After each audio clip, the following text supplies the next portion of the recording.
Okay, so welcome to another deep dive. If you're here, you are serious about expanding that vocabulary. Absolutely. And today we're going to go deep on something I think is so fascinating. Uh, we've got a word list here. Yes. And we're not just going to, read the definitions. We want to make these words stick in your I brain agree. and really help you to internalize them and use them properly and be able to express yourself, with greater precision and nuance. And just, Right. And it's all about just really taking ownership of these words, yes. moving beyond just sort of recognizing them to really understanding all of the shades of meaning and really feeling confident using them in different contexts. Yes, exactly. And we're going to really dissect 10 words from this first list. Okay. And we're going to, really think about what makes them so special and how to use them. Yeah.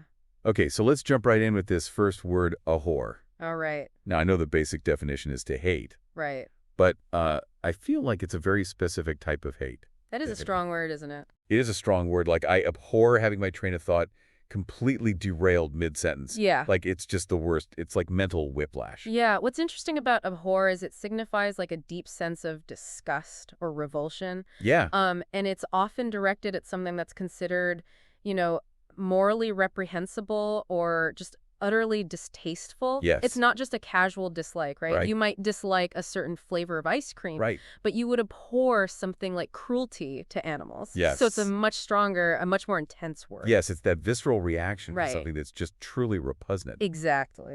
So thinking about your own experiences, what is something that you truly abhor? Or what sparks that level of intense dislike in you, our listener? Okay. Keep that in mind. Yeah. Let's move on to our next word, bigot. All right. Now, bigot is a word that describes a narrow-minded, prejudiced person. Yeah, if we think about kind of what defines a bigot, Yeah. it's really someone who holds these rigid and often negative opinions about particular groups of people. Yeah. And the key here is that those opinions are not based on, fact or reason. Exactly. They're based on preconceived notions and stereotypes. Yeah. Right? Prejudice at its heart is about prejudging Right. without sufficient evidence. Yes. And often on the basis of those, unfounded stereotypes. It's that unwillingness to consider other viewpoints, right? Exactly. Just that stubborn clinging to an unfair judgment. Mm-hmm. So, imagine someone who, despite all evidence to the contrary, insists that people from a certain region are all lazy. Right. That kind of baseless generalization that's a clear sign of bigoted thinking. Absolutely. And it really raises a question, doesn't it, about what are the consequences of that kind of thinking? Yes.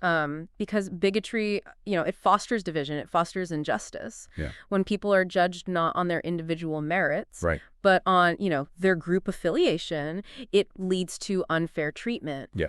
And it really undermines, those core principles of equality and fairness. Absolutely. Okay, let's move on to our next word, counterfeit, which means fake or false. Yes. And this is something we encounter in so many areas of life. Yeah, and what's interesting to think about with counterfeit is that there's this deliberate intention behind it, Yeah. right? It's created with the aim to deceive, to present itself as something genuine when it actually lacks authenticity or real value. Right. And you think about those fake designer bags that you might see sold on the street. Yeah.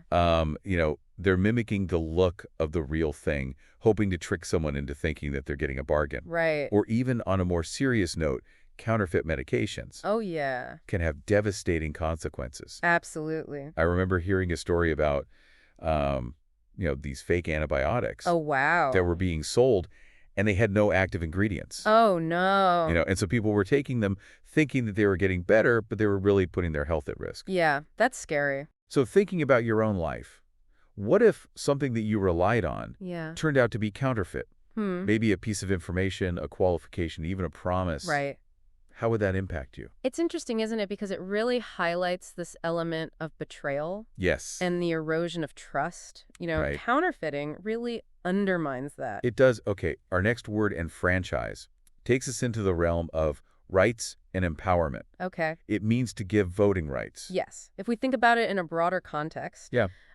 enfranchisement is really a cornerstone of democratic societies. Yeah. It's about ensuring that citizens have a voice in shaping their government and holding their leaders accountable. And you think about historical movements like the long struggle to enfranchise women. Exactly. It wasn't just about casting a ballot. Right. It was about recognizing their equal status as citizens Absolutely. and their right to participate in the political process. Yeah, it was a fight for recognition and agency. Exactly. And being seen and heard. Yes, enfranchisement is about more than just the act of voting. It is. It's about inclusion. It's about empowering individuals within a society. Mm-hmm. Okay, let's move on to our next word, hamper, All right. which means to hinder or obstruct. And I feel like this is a feeling that we can all relate to. Oh, absolutely. Um, Yeah, and I think what's interesting about HAMPA is that sense of frustration and delay that it implies. Yeah. It suggests that progress is being impeded by some kind of obstacle. Yes. Whether it's something tangible or intangible. Tell me about it. Just yesterday, a sudden internet outage really hampered my ability to get any work done. I hate when that happens. I know. It was just everything just ground to a halt. Yeah, It's like wading through mud trying to do anything. I feel that. Can you recall a time when something hampered your progress towards a goal? Oh, let me think. Whether it was, a logistical issue, a lack of resources, even maybe your own self-doubt. Yeah, I think What was that experience like? those moments are really valuable, though, aren't they? Yeah. Because they teach us about resilience and the strategies that we need to develop to overcome those obstacles Yeah. and keep moving forward. Absolutely. Okay, our fifth the word is kindle, and its primary meaning is to start a fire. Yeah. And, just imagine someone carefully arranging those small twigs and dry leaves to get that flame going. Yeah, to get that fire started. Exactly. Yeah. But kindle also has this powerful figurative meaning, right? It does. Ignite or inspire something like interest, hope, or passion. Yeah, it's about creating that spark Yes. that leads to something bigger. Yeah, think about a captivating book that kindles your imagination. Yeah. Or a charismatic speaker who just kindles this enthusiasm in their audience. What are some things that spark your curiosity, that kindles a desire in you to learn more? Ooh, that's a good question. What ignites that frame of interest within you? I love that connection between the literal act of starting a fire Yeah. and then the figurative sense of kindling an emotion or an idea. Yes. It really speaks to, the power of beginnings and that potential that lies in a single spark. That's beautiful. Okay, our next word carries a sense of danger.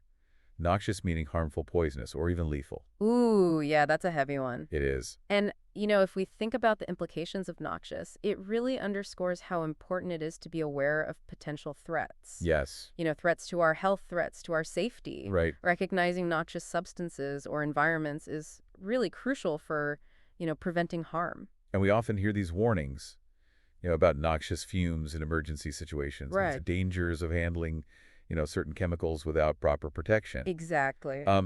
And it's a reminder that some things, could be genuinely dangerous Yes. to our well-being. Mm-hmm. Definitely something to be avoided. Absolutely. And understanding what is noxious helps us make informed decisions. Yes. And take those necessary precautions to protect ourselves and others. Right. Okay, let's shift gears to a much more pleasant word, placid, meaning calm or peaceful. I like that one. Yes. Imagine a serene lake on a windless day. Yeah. The surface is like glass.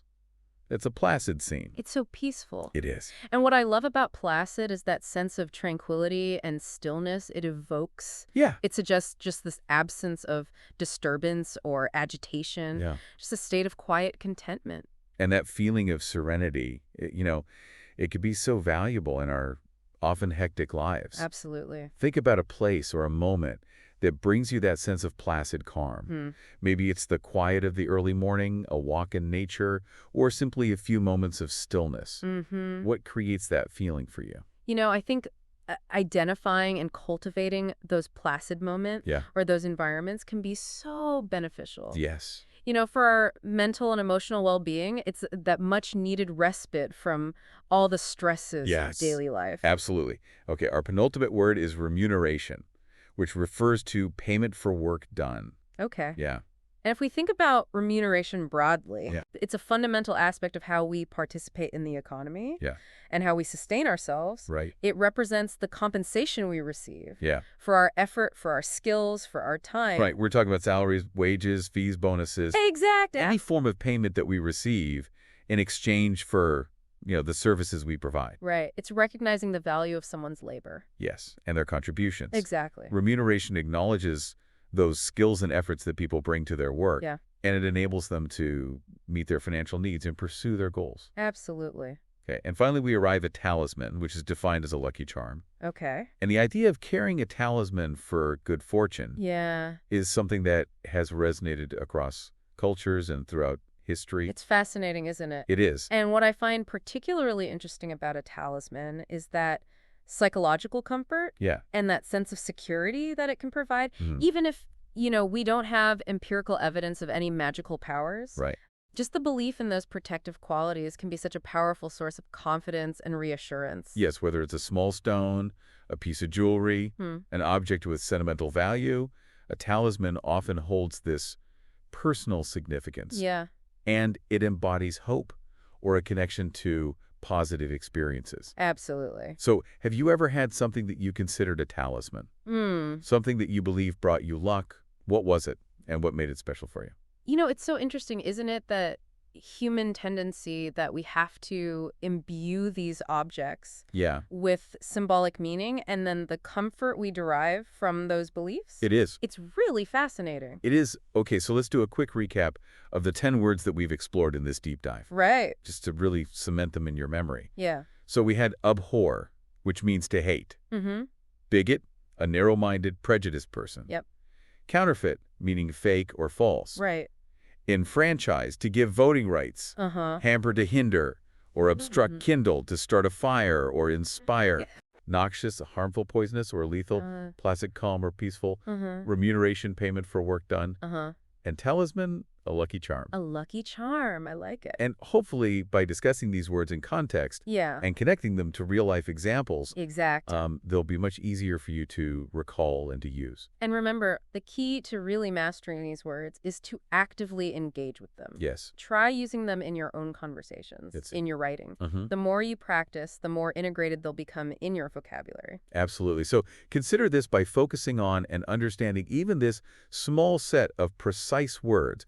You've already begun to sharpen your ability to understand and express yourself more effectively. That's a great point. So what other specific areas of vocabulary or knowledge might you focus on next to achieve similar impactful growth? This was just our deep dive into the first 10 words, and there's a whole world of language out there waiting to be explored. I agree. Until our next deep dive, keep that curiosity burning. Definitely. Bye. Bye.